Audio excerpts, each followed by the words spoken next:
Hello, I'm Lucy James. I am joined here by Rob Crossley. Hello, Rob. Hello. And I recently got to play Resident Evil HD. So this is the remastered HD shiny version, but not of the 1996 original game. Okay. So the game was remade for the GameCube in 2002.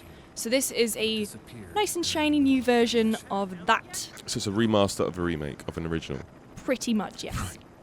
But you can see, so the original version, the PS1 version, we had a little look before we started recording this, had, like live action people doing this cutscene, which looked incredible. But now we have, proper video game people. Yeah, so we've gone from live action, actual filming to CG stuff. And I remember when actually playing the PS1 version, and it was kind of like, it was amazing to see like actual footage inside a video game.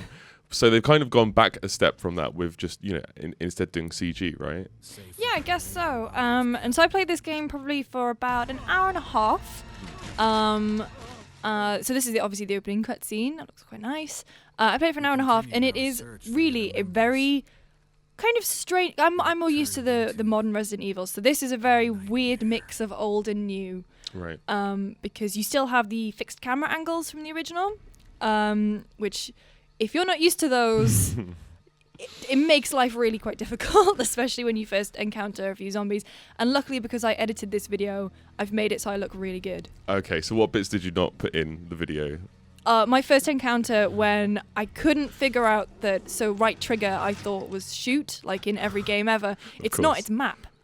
Right, okay. So I managed to get rid of like a whole chunk of that. So it's a kind of strange mix between old and new. But obviously, the more you play it, the more you get used to it. And I guess, because we still have the build in the office, when you play it, it'll be like kind of going home. Of course, yeah. But although the decoration is a bit better this time. Yeah, sure. Oh, and so here's our first look at the famous carnivorous dogs. And so there is Jill. So I played as Jill throughout my playthrough. Who do you normally pick?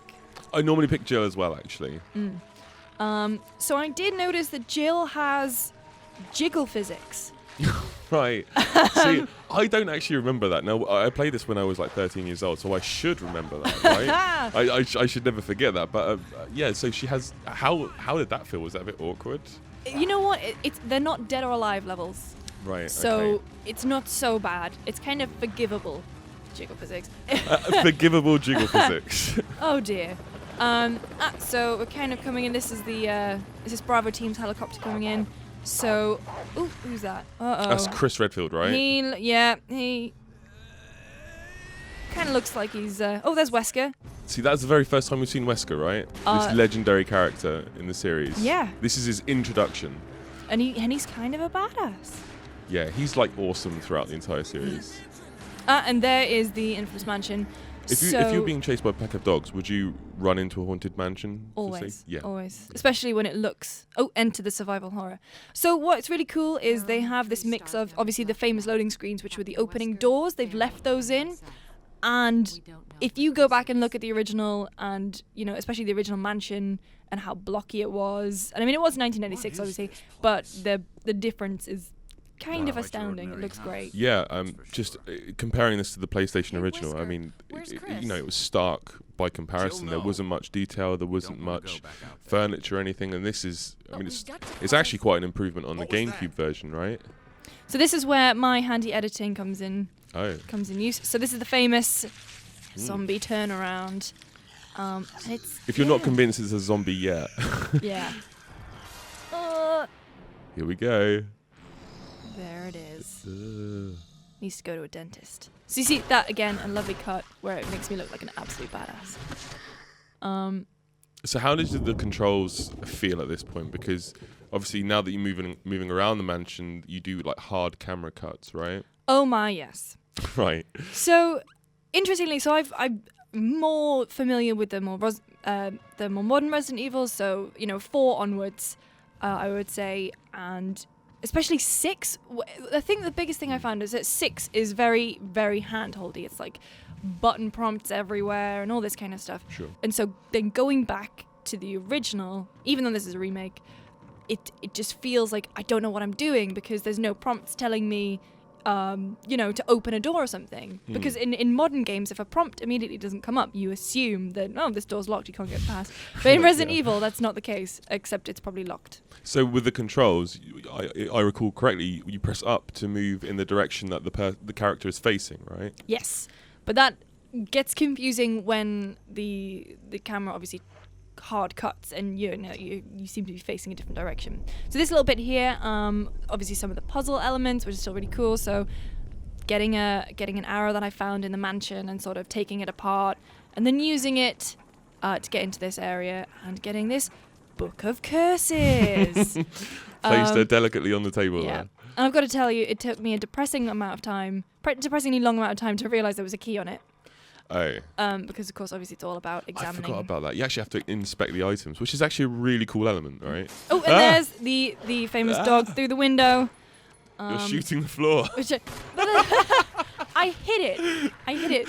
So, in the GameCube version, they kind of put in this defensive weapon version, this defensive weapon thing. So, if you got attacked, in the PS1 version, you'd be pretty screwed. In the GameCube version onwards, you could equip a defensive weapon. I think that you could only use once. And so Jill and Chris can both use a dagger. Mm-hmm. But then later on, Jill gets this kind of stun gun thing, and like a taser. Chris gets a stun grenade that you can like shove in the mouth of the zombie, which is quite cool. So there's another little loading screen, which I thought it's nice. I thought it's nice. Kind of it builds to the tension as well. Yeah, it's an homage to the original, and absolutely agree with you on building the tension. So this is one of the save rooms, right? Yes. There's always a calming presence to the save rooms, isn't there? Yeah, and I mean that's something that Shinji Mikami's used in The Evil Within as well. Have you seen? So the save rooms kind of play this like classical music, and it feels safe, but you kind of know that it's not. And so obviously you have a very limited amount of things that you can carry.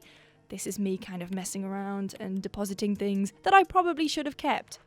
This is quite cool. So I left this bit in, especially because it's just...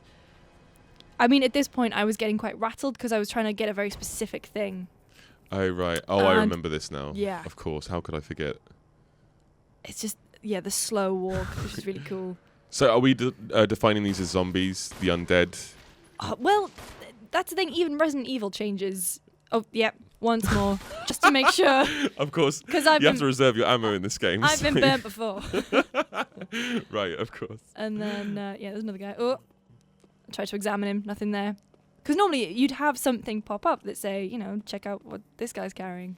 I've got to say, it does look absolutely beautiful, doesn't it? You've done a great job. Toilet, gonna need that in a second. Yeah, and... Because do you remember this run bit? a bath as well. Oh, yeah. So it's quite nice to see what they've done with all the kind of the famous big scary moments of the game. They are still quite... Yeah, there it is. Terrifying even now.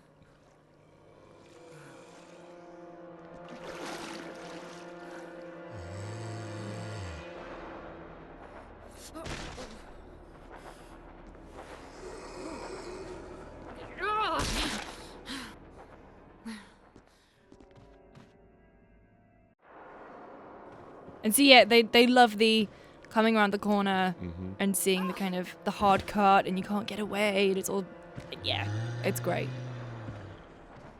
Look, badass. Down in one. Well. Except apart from that bit. No, there's a famous line in this as well called the Jill sandwich, right? Tell us about that. So the Jill sandwich is a terrible line of dialogue from the original game. Which occurs after this cutscene, so I painstakingly went through to find it. So Jill's caught in a room, the ceiling's coming down, Barry's coming to save her. Let's watch this play out, because the Jill sandwich is iconic.